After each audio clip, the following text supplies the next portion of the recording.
Hey guys, welcome back to another episode of K Job's Views.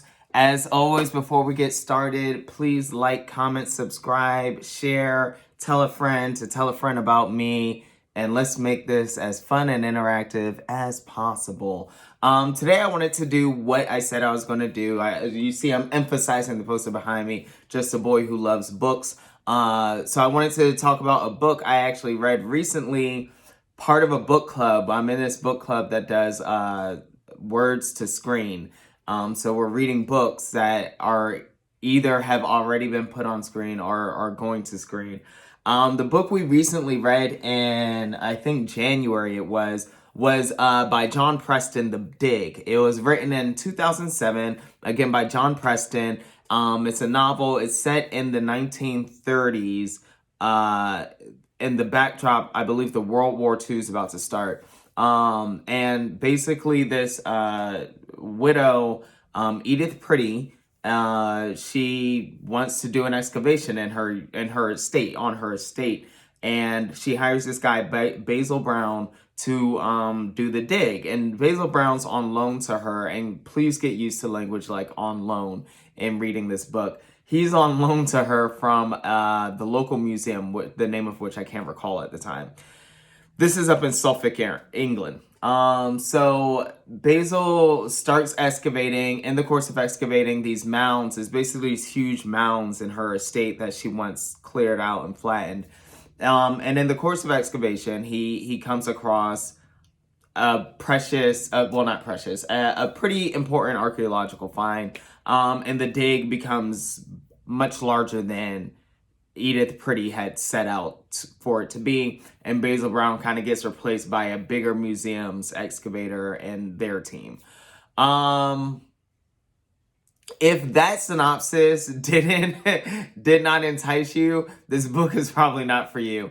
I mean, I enjoyed the book, but I really got nothing from it. It's a historical, it's a novel, but it's really a historical text. It might as well be. What I will say with that, John Preston does a very good job at keeping the story the story. There's not, this is a true event that happened. So he doesn't I think he does a good job at not adding anything he doesn't know. But because there's not a lot of information surrounding it, you just don't get a lot. So if you're into historical fiction, well, it's not fiction. If you're into historical text, if you're interested in archaeology or time periods, I would say this book could interest you. It's a very short read. It won't take you long to read it at all. It's not terribly interesting at all. There's really no scandal, intrigue, action, or anything in it. And I'm not saying that to downplay the book. I don't want people to go about reading things and thinking it's going to be something it's not.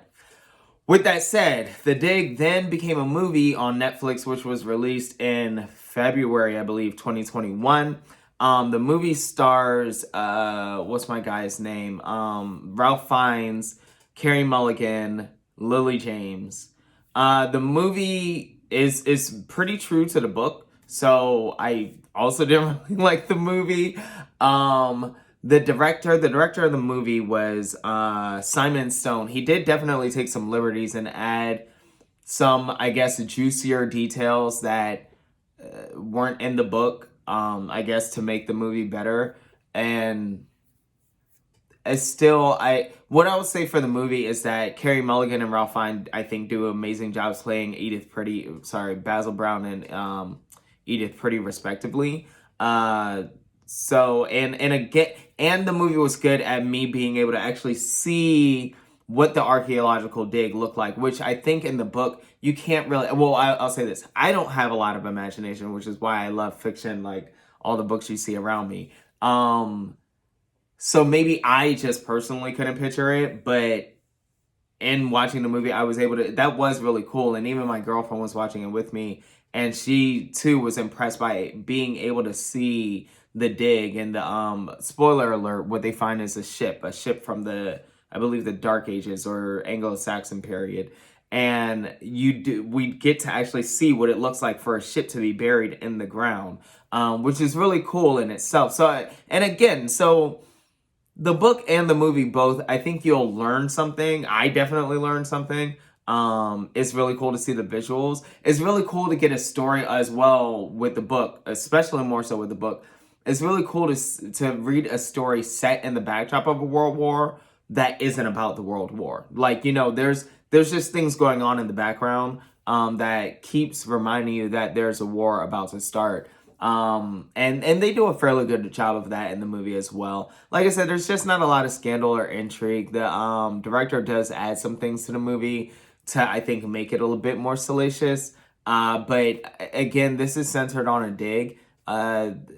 They find this ship, they find a lot of jewels and treasures that belong to what appears to be like a Viking king from it is Anglo-Saxon, because I believe it's a Viking king from the Anglo-Saxon period. And they used to get buried. That's how they bury people, like how Egyptians would bury their pharaohs and mummify them and bury them within the temples or the pyramids.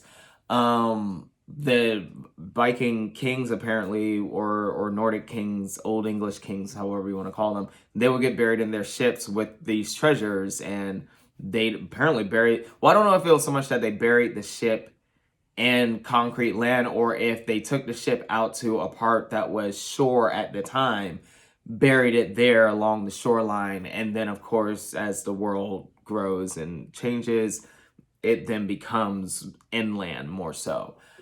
So that was it. That was The Dig, the book. That was The Dig, the movie. Again, to me, if you're into that sort of thing, you'll like it. And if you're not, then you'll leave learning something new. What I will say for like parents who have small kids, I think this could be kind of something good to have on in the background. I think you'll be able to look up and see interesting parts and see interesting visuals, and that'll be cool. And if you watch this review, you know you're not missing much else. No offense to the movie or the book. And it's a light read. I think it could be a good read for children who, or I should say, young adults who don't really, no, kids who don't really like to read. I think this could be a good book because there's not a lot of story going on, and kids who don't like to read really don't care about the story. They just need practice reading. So this could be a good book to practice reading, all in all. But you learned something out of it. I learned something out of it, and that is my review of The Dig. Both the book and the movie are called The Dig. Again, you can find the movie on Netflix. You can find the book at your local library. And that covers it. So thank you again for tuning in. As always, like, comment, and subscribe. Share with someone who doesn't know about me. And I'll see you guys next time on the next flick, on the next review.